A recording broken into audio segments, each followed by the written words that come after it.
Bom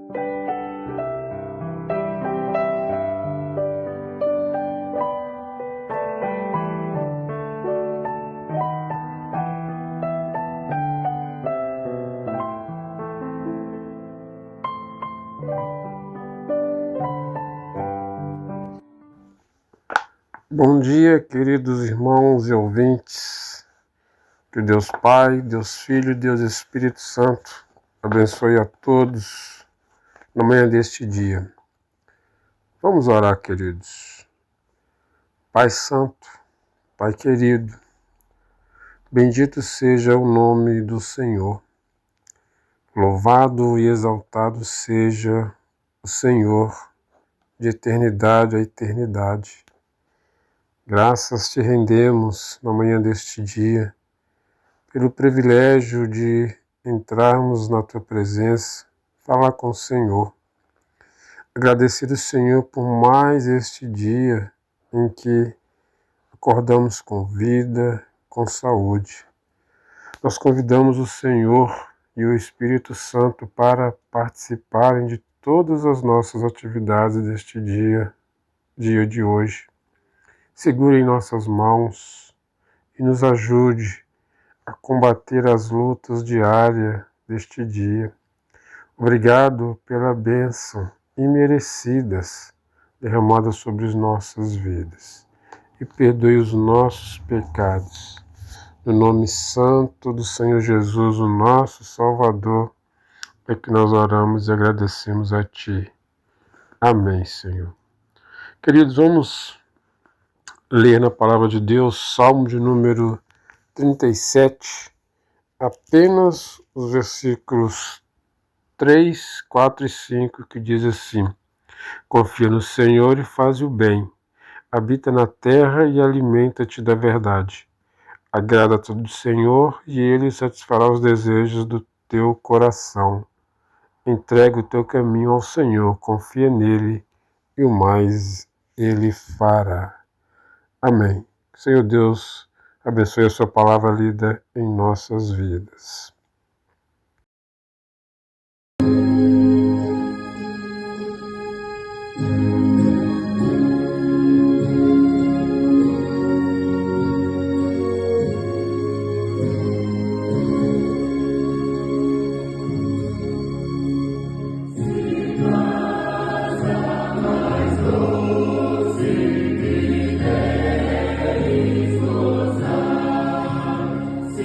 Senhor.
Olá, você que me ouve nesta Manhã com Deus.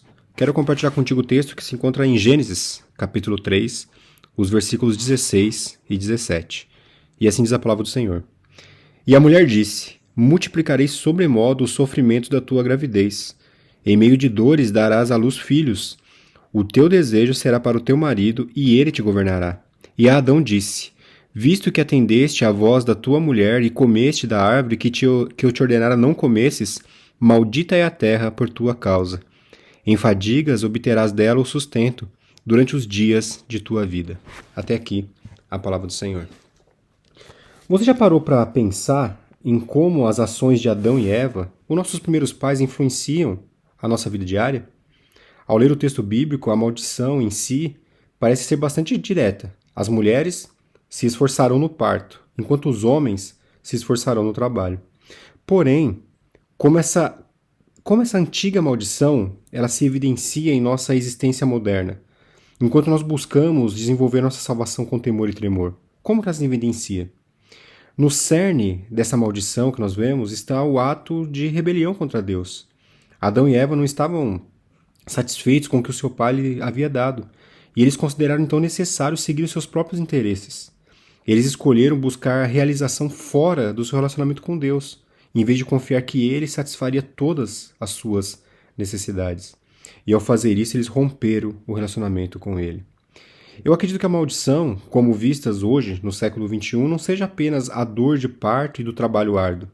Acredito que nós somos amaldiçoados também, e talvez até mais, por nosso desejo de encontrar satisfação, identidade e significado em nossos filhos e no trabalho, em vez de em nosso relacionamento com o nosso Senhor, nosso Deus. Homens e mulheres parecem que estão incansavelmente se esforçando para construir um nome para si mesmos, seja alcançando o topo da hierarquia corporativa ou criando os seus filhos para ser o próximo Albert Einstein. E para isso, basta observar as prateleiras das grandes livrarias. Lá você vai encontrar inúmeros livros, recursos sobre como se tornar uma pessoa mais eficaz e bem-sucedida no mundo do trabalho. E até mesmo uma rápida busca na internet, dá um Google lá, você vai ver que vai gerar uma riqueza de informações sobre como melhor atender às necessidades físicas e emocionais dos seus filhos, mesmo antes do nascimento. Os criadores desses recursos, eles apelam para a nossa insegurança. Mas, veja que eles nos enganam. Eles fazem-nos acreditar que se conseguirmos de alguma forma encontrar a fórmula secreta, o nosso sucesso estará então garantido. As pessoas normalmente aspiram ser as melhores no que fazem. E veja que isso por si só é uma busca nobre. O nosso problema começa a surgir quando nós buscamos medir nosso valor pelas coisas que nós fazemos, ou pelo nosso sucesso, ou pelos nossos fracassos. Ao contrário do que o mundo tenta nos convencer, nós não somos aquilo que nós fazemos. Isso nunca definiu a essência de quem somos e nunca poderá definir. Nós fomos criados por Deus, amorosos, para glorificar o seu nome em todas as circunstâncias da nossa vida. E muitas vezes as circunstâncias que mais lhe trazem glória são os momentos de nossos maiores fracassos. Momentos em que nós desistimos de tentar, desistimos de agir com as nossas próprias forças. E, em vez disso, o que nós fazemos? Nós permitimos que o poder de Deus se aperfeiçoe em nossa fraqueza. E olhar para esse texto lá que nós lemos, de Gênesis capítulo 3, nós podemos nos lembrar de Eclesiastes capítulo 1, versículo 9, que diz que não há nada de novo debaixo do sol. Embora nossas lutas diárias possam não se apresentar da mesma forma que as dos nossos primeiros pais, a sua essência ainda é muito semelhante. Muitas vezes nós nos encontramos insatisfeitos com o caminho que Deus ele ordenou para nós, o que nos leva a perseguir o nosso próprio plano, a nossa própria vontade. Em vez de levar nossa confusão, nossa insatisfação àquele que nos conhece melhor, nós somos tentados a olhar para fora de nosso relacionamento com Deus, em busca de respostas para nossos fracassos e decepções. Nós trabalhamos não contra espinhos e cardos de verdade, mas, como afirmou nosso Senhor Jesus Cristo lá em Mateus, no capítulo 4, versículo 19, nós lutamos contra os cuidados do mundo, a falsificação da riqueza e das demais ambições. Isso concorrendo sufoca uma palavra, ficando ela infrutífera. Apesar da maldição que nós encontramos em Gênesis, A boa notícia é que Deus não nos deixou naquele estado miserável. Mesmo em Gênesis 3, antes de expulsar o casal do Éden, Deus anuncia esperança. Nós lemos os versículos 16 e 17 de Gênesis 3, mas o versículo 15 nos diz: porém inimizade entre ti e a mulher, entre a tua descendência e o seu descendente. Este te ferirá a cabeça e tu lhe ferirás o calcanhar. Veja, aqui está o proto-evangelho, a primeira promessa de um Salvador, aquele que nasceria da mulher, que esmagaria a cabeça de Satanás, a cabeça de serpente. Jesus, ele é esse descendente que venceu Satanás. Ele enfrentou a maldição e ele reconectou o céu e a terra. E como isso se relaciona com a paz? A primeira lição que nós aprendemos é que Jesus, ele enfrentou a maldição por nós. Paulo, quando ele escreve aos Gálatas, no capítulo 3, versículo 13, ele disse que Cristo nos resgatou da maldição da lei, fazendo-se ele próprio maldição em nosso lugar. Ou seja, Jesus, ele assumiu a maldição para que nós pudéssemos receber a bênção. Ele entrou no nosso sofrimento. Ele sentiu na pele a dor da humanidade, a rejeição, a dor, a injustiça, a morte. E mesmo tendo experimentado tudo isso, ele venceu tudo na cruz e na ressurreição. Mas também, além de Jesus ter enfrentado a maldição por nós sabemos também que a paz não é a ausência de dor, mas ela é a presença de Cristo. Jesus mesmo disse isso em João 16,33. Neste mundo vocês terão aflições. Contudo, tenham bom ânimo. Eu venci o mundo. O mundo caído ele continua sendo um lugar de aflições, mas a paz que Cristo nos dá não depende das circunstâncias. Ele oferece aquilo que os judeus tanto apreciam, que é o shalom, a paz. É uma paz que envolve o coração, a mente, a alma, mesmo quando tudo ao redor está desmoronando. Mesmo tendo paz em Cristo, agora, aí nós ainda vivemos o já e o ainda não. Mas a promessa final é gloriosa. Apocalipse 21:4 nos diz que Deus enxugará dos olhos toda lágrima. Não haverá mais morte, nem tristeza, nem choro, nem dor, pois a antiga ordem já passou. Olha que promessa maravilhosa. Olha que bênção que nós temos. Esse é o já ainda não. Nós já somos salvos em Cristo Jesus, mas ainda não experimentamos tudo aquilo que Cristo conquistou por nós. Aquele grande dia em que será enxugado de todos os olhos as lágrimas. Aquele dia em que não haverá mais morte, nem tristeza, nem choro, nem dor, porque tudo isso passará. Então a nossa salvação é o já e o ainda não. Já somos salvos, mas ainda não experimentamos tudo aquilo que Cristo conquistou por nós na cruz do Calvário. Eu gostaria de encerrar dizendo que a maldição que começou em Gênesis 3 terá um fim completo na nova criação, o novo céus e nova terra, que Cristo conquistou por nós e nós somos co-herdeiros com Ele. E quem está em Cristo vive com o pé na eternidade, com esperança firme. Essa é a nossa esperança, essa é a nossa alegria, essa é a nossa certeza. Cristo venceu por nós e nós somos co-herdeiros com Cristo Jesus, nosso Senhor. Que Deus assim vos abençoe.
Oremos, amados. Deus querido, obrigado, porque a despeito de nossas falhas, de nossas imperfeições, o Senhor tem nos abençoado com toda sorte de bênção. E a maior de todas elas é a nossa salvação em Cristo Jesus. Louvado seja o santo nome do Senhor, hoje e eternamente. Amém, Senhor. Que Deus abençoe a vida de todos os irmãos e ouvintes.